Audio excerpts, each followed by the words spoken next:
Ei, gente, agora eu vou continuar a leitura de Grande Sertão Veredas. E a gente parou aqui, então vamos continuar.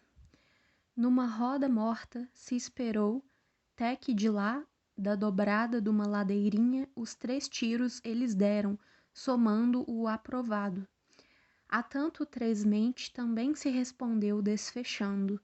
Aí, para a gente, Zé Bebelo disse: sou lá o maluco? Aqueles outros não têm a constância de observar, não merecem a palavra dada.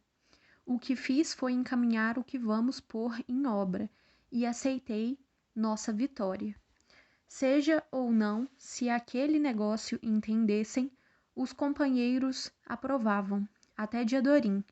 Seja Zé Bebelo levantava a ideia maior, os prezados ditos uma ideia tão comprida.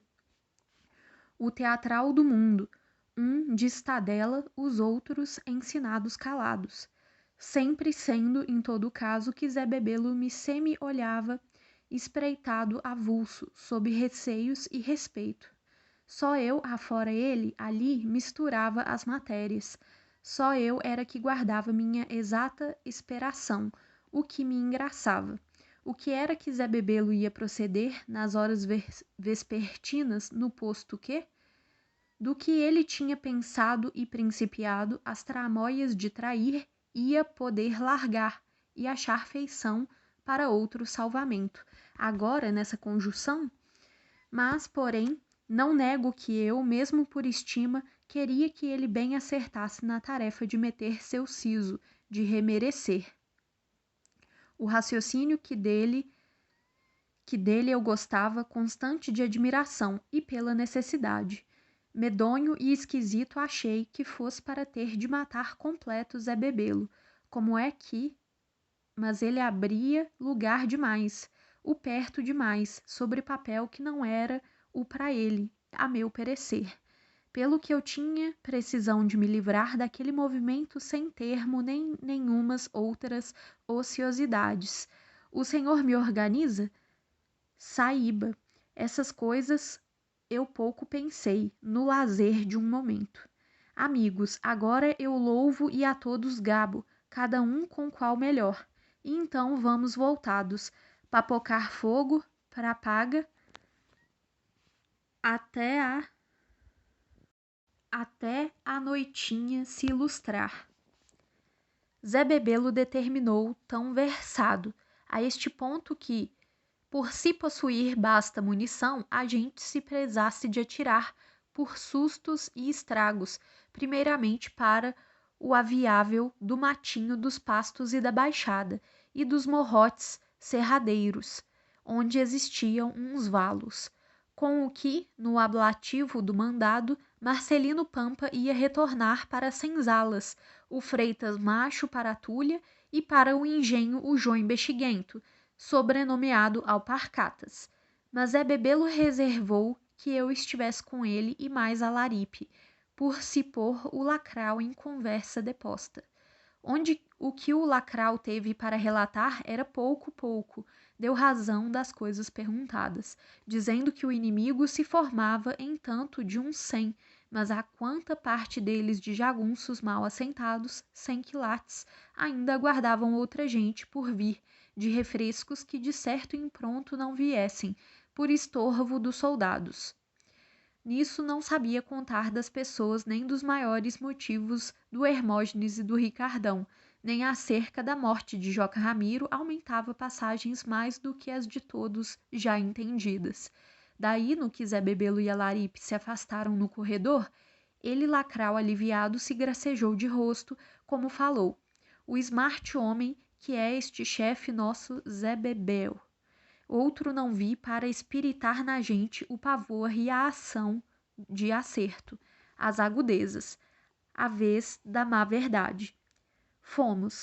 Fui, para o recanto de uma janela nesse comenos. Há para efetuar fogo. A ordem não era de? Desígnios esses de Zé Bebelo. Sucinto em cada puxada de gatilho, relembrei o dito do Lacral, que Zé Bebelo o que era. Sendo que uma criatura, só a presença, tira o leite do medo de outra. Aí de Adorim mesmo, que era o mais corajoso, sabia tanto? O que o medo é? Um produzido dentro da gente, um depositado, e que às horas se mexe, sacoleja, a gente pensa que é por causas. Por isto ou por aquilo, coisas que só estão fornecendo espelho. A vida é para esse sarro de medo se destruir. Jagunço sabe. Outros contam de outra maneira. A ordem de se jantar, o jacaré veio avisando. Comi a pura farinha, tomei mais. Os soldados era o que mais se perguntava. Tinham esbarrado o tiroteio, a gente não escutava o costurar. Medido nas suas partes, o dia estava gastado. Beirava o prazo da decisão. Escogitei. Diadorim, esta noite, no começo da hora, você vem para perto, me assiste comigo. Mas Diadorim contradisse de querer saber que modos meus que eram as tantas espécies. Ainda pensei no alaripe. A ele me fiz, a de paga amigo. Ora, veja, o alaripe divertido me achou. De qual deles agora eu ia cobrar e arrecadar? A Cauã ou o mão de lixa ou de Odolfo? Todos seguiam caminho de seus costumes. No novo não conseguiam de se nortear. Três tristes de mim. Ali eu era um indês? Noção eu nem acertava de reger. Eu não tinha o tato mestre, nem a confiança dos outros, nem o cabedal de um poder. Os poderes normais para mover nos homens a minha vontade. Mesmo o meu braço do ferimento, que já estava muito melhorado por si, aí tornou a doer no injusto, entanto que isto se passava. Drede no retorcer do vento, apurei o ruto de nossos cavalos, os ossos de feder, só a lástima. Será que eu tivesse por dever de peitar pessoas? Ah, nos curtos momentos eu não ia explicar a eles coisas tão divagadas e que podiam mesmo não vir a ter fundamento nenhum. Porque, eu digo ao Senhor, eu mesmo duvidava. Tivesse de vigiar no estreito Zé Bebelo, atravessar o projeto dele se o caso fosse. Que modo que eu ia enfrentar um homem assim? Ah, o julgamento no Sempre Verde tinha sido relaxado em brando, para valer os preços. Zé Bebelo, sozinho por si, sem outro sobrecalor de regimento, servisse para governar os arrancos do sertão? Não me importo, não me importo. Eu quis com outras palavras tais. Ali eu não tinha Ali eu não tinha risco. Ali alguém ia me chamar de senhor, meu muito rei. Ali nada eu não era, só aquietação. Conto os extremos, só esperei por Zé Bebelo. O que ele ia achar de fazer, ufano de si, de suas proezas malazarte. Deu comigo. Riobaldo Tatarana, anda que me encarava, os sagazes olhos piscados. Aquele me entendia. Me temesse? Riobaldo Tatarana, vem comigo, quero ver a opinião, sem sinal nem prova. Ali me levou para uma janela da cozinha, de lá a grande espaço se tinha vista para o morro, com seus matos. Zé Bebelo pegou o caneco que encheu no pote d'água. Também bebi. Assim escutei. Ele falava comigo com o efeito de uma amizade. Rapaz, você é um que aceita o matar ou morrer, simples igualmente, eu sei. Você é desabusado na coragem melhor, que é da valentia produzida. Só mostrei meus ombros, seja que eu secundei. Ah, tão bom, que é que eles agora vão fazer, os da banda contrária? Aí ele indagou de mim. Ora, o que não sei e saber quero é, a gente, o que é que a gente agora vai fazer? Perguntei para cima. Outro tal, repontei. Estou em claro. E estou em dúvida. Todo o tempo me gasta, isto assim dito. Só que Zé Bebelo queria não ouvir a seu seguro. Te põe no lugar, hein? O que eles fazem é que, a estas horas, estão nos desembargar para aquele morro, que é aonde soldados não apertam cerco. De lá, toram por esse sul abaixo, via torta. De madrugada, já por lá, no Buriti Alegre, que foram surgir, escrevo.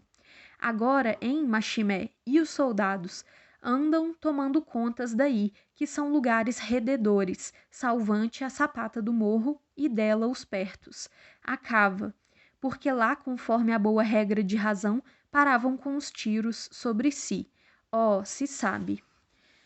Noves e nada eu não dissesse. Ah, bem, e nós? Zé Bebelo tornou a indagar. A resposta não dei. Aquilo tudo eu estava pondo de remissa. Ah, tempo de partida. A gente, nós, vamos errente por essa cava, Riobaldo, meu filho, sem tardada, porque daqui a pois saia a lua, declaradamente.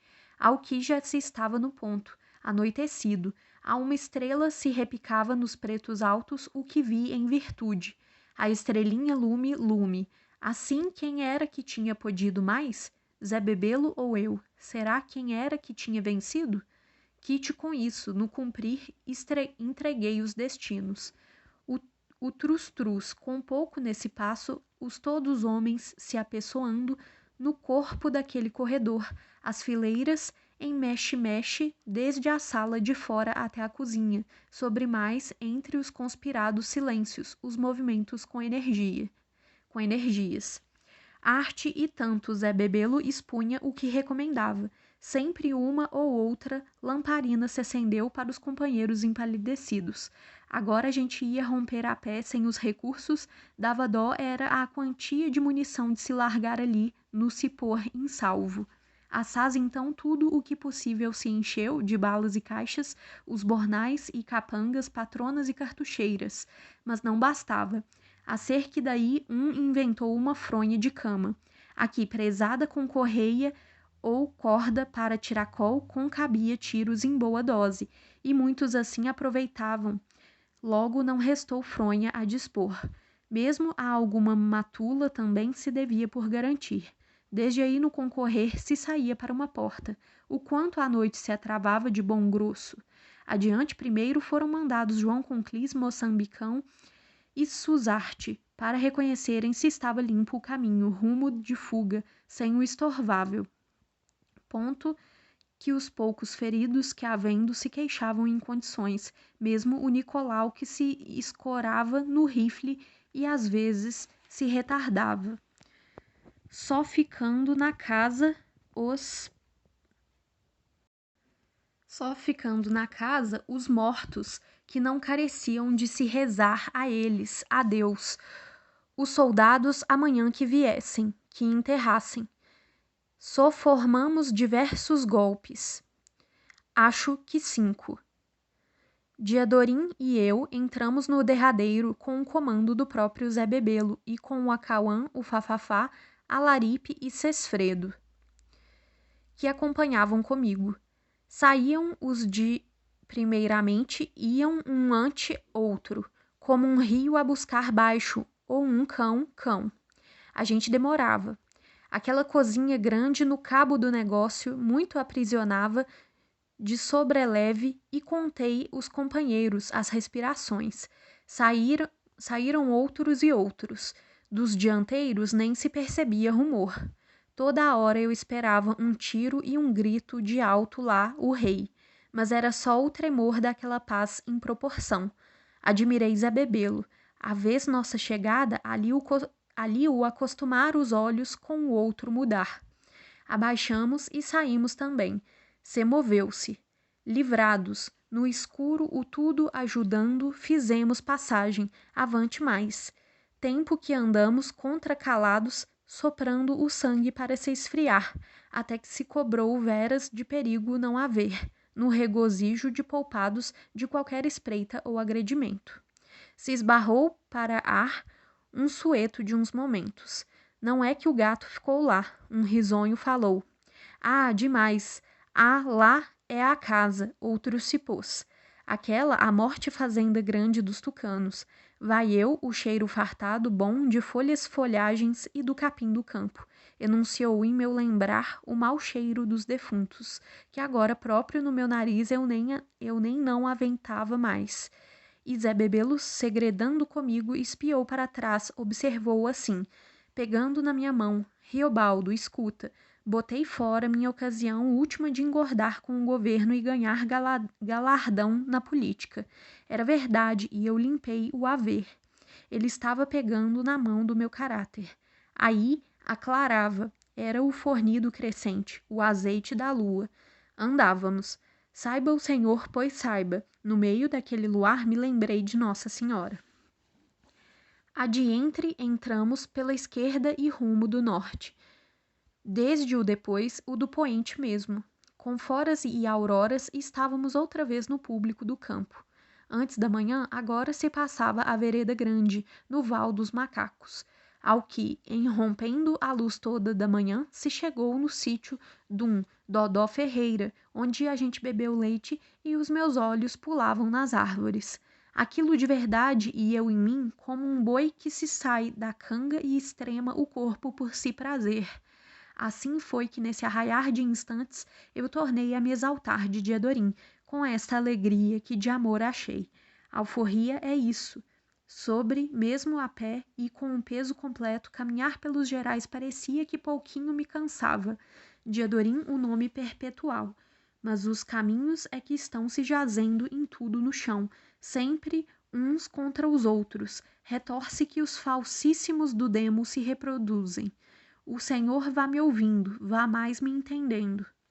No sítio desse Dodó Ferreira, o Nicolau e o Leocádio iam ficar acoitados lá, até que pudessem sarar de todo somenos. Nós não. De que, desde dali, rifles nas costas, riscamos de rota abatida para o currais do padre, para Renovame, porque lá se tinha resguardada uma boa cavalaria. A força de inchar pé e esmorecer pernas, pelo que aquilo nem foi viagem, era rojão de escabrear, menção de cativeiros. Desgraça de estrada às pedras do mundo, minhas léguas arrependidas. De que serve eu lhe contar minuciado? O Senhor não padeceu feliz comigo? Saber as revezadas do capim? Ah, então que foram, mimoso, sempre verde, marmelada, agrestes e grama de burro. A caminhada é assim, é ser, despesa grossa, o abalo. Contra a mera vontade que meio me lembro, aquelas ladeiras de chapadas. Subindo para terreno consertado, cada tabuleiro que o fim dele é dificultoso, pior do que botoqueira de caatingal. Os muito campos, com tristeza agora, bota valesse menos que ao percata. O vento endureceu. Aí passa gavião, apanha guincho de todas as estirpes deles. O que gaviãozinho quiriquitou. E lá era que o senhor podia estudar o juízo dos bandos de papagaios. O quanto em toda a vereda em que se baixava, a gente saudava o buritizal e se bebia estável. Assim que a matlotagem desmereceu em acabar, mesmo fome não curtimos, por um bem, se caçou o boi.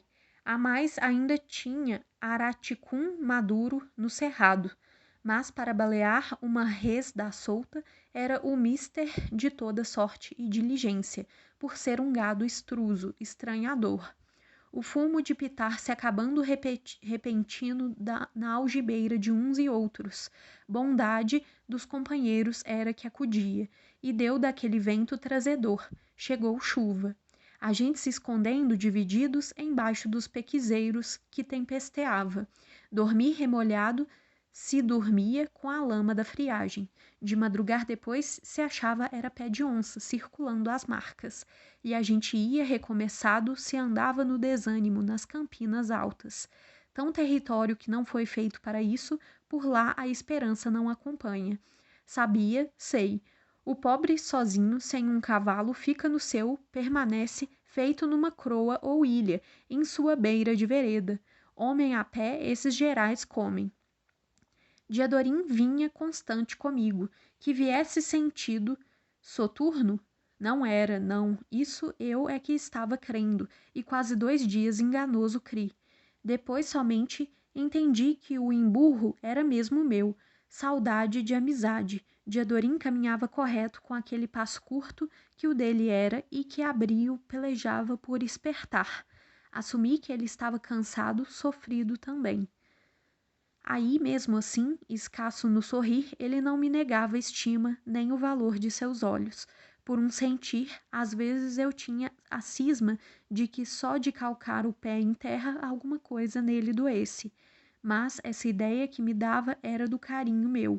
Tanto que me vinha à vontade, se pudesse nessa caminhada, eu carregava Diadorim, livre de tudo, nas minhas costas. Até o que me alegrava era uma fantasia, assim como se ele, por não sei que modo, percebesse meus cuidados e no próprio sentir me agradecendo.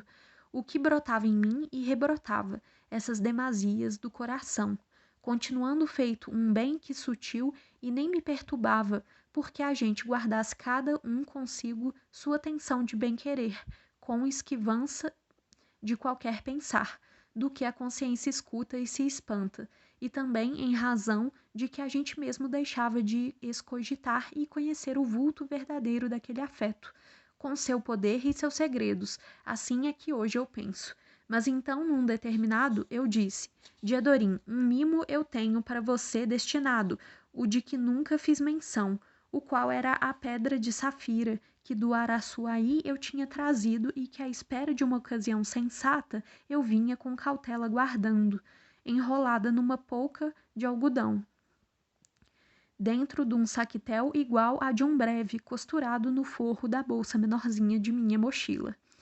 Desde que falei, Diadorim quis muito saber o presente qual era, assim apertando comigo com perguntas que sem aparreio deixei de responder, até de tarde quando fizemos estância. A parança que foi, conforme estou vivo lembrado, numa vereda sem nome nem fama, corguinho deitado demais, de água muito simplificada. Aí, quando ninguém não viu, eu saquei a mochila, desfiz a ponta de facas as costuras e entreguei a ele o mimo, com estilo de silêncio para palavras. Diadorim entrefez-o para trás de uma boa surpresa e, sem querer, parou aberto com os lábios da boca, enquanto que os olhos remiravam a pedra de safira no covo de suas mãos. Ao que se sofreu no bridado, se transteve sério, apertou os beiços e, sem razão sensível nem mais, tornou a me dar a pedrinha, só dizendo: Deste coração te agradeço, Riobaldo, mas não acho de aceitar um presente assim agora. Aí guarda outra vez, por um tempo, até enquanto se tenha terminado de cumprir a vingança por Joca Ramiro. Nesse dia, então, eu recebo. Isso de a revés eu li com H, e mesmo antes, quando apontou no rosto dele para o avermelhar de cor a palidez de espécie. Delongado, ainda restei com a pedra de safira na mão, aquilo dado e tomado, donde declarei: Escuta, Diadorim, vamos embora da jagunçagem, que já é o depois de véspera, que os vivos também têm de viver por só si, e vingança não é promessa a Deus, nem sermão de sacramento. Não chegam os nossos que morremos e os Judas que matamos para documento do fim de Joca Ramiro? Ah, foi ele me ouvir e se encurtar em duro que revi que nem ossos, ao crespo de um com a afronta a meia goela e os olhos davam o que deitavam, o que durou só um átimo, tanto que ele teve mão em seu gênio, conciso com um suspiro, mas mesmo me retrouxe remoque. Riobaldo, você teme? Tomei sem ofensa, mas muito era minha decisão que eu já tinha aperfeiçoado lá na fazenda dos tucanos e que só vinha esperando para executar com mais regimento de ordem quando se tivesse chegado no currais do padre, conforme meu sistema nesses procedimentos. Tem que temerei. Você aí faz o que em seu querer esteja. Eu viro minha boa volta. Dar o mal por mal. Assim, eu tinha a quanta razão. Eu guardei a pedrinha na algibeira, depois melhor botei no bolso do cinto. Contei minhas favas, refavas. Diadorim respirava muito. Dele foi o relance. Riobaldo, você pensa bem, você jurou vinga, você é leal, e eu nunca imaginei um desenlace assim de nossa amizade. Ele botou-se adiante. Riobaldo, põe tento no que estou pedindo. Tu fica, e tem o que eu ainda não te disse, mas que, de uns tempos, é meu pressentir, que você pode, mas encobre, que quando você mesmo quiser calcar firme as estribeiras, a guerra varia de figura. Arredei. Tu dismissa, Diadorim, isso comigo não me toca. Então agora eu vou parar por aqui e a gente continua no próximo vídeo lendo Grande Sertão Veredas.